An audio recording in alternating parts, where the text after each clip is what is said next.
Hi guys, in this video I will show you how to convert BTC to USDT on Trust Wallet.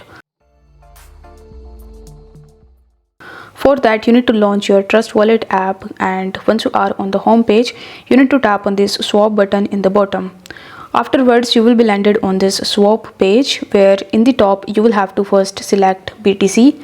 For that you need to tap on this arrow button, and then in the search bar you will have to search for BTC. Once you have found BTC, you simply need to select it. Then in the to section, you will have to search for USDT, and then you need to select USDT. After that, you will have to enter the amount of BTC that you want to convert into USDT, and then it will show you the equivalent USDT that you will get. Once done, you will have to tap on the swap button over here, and this way you will be able to easily convert your BTC into USDT on Trust Wallet. If the video was helpful, then don't forget to like the video and subscribe to the channel.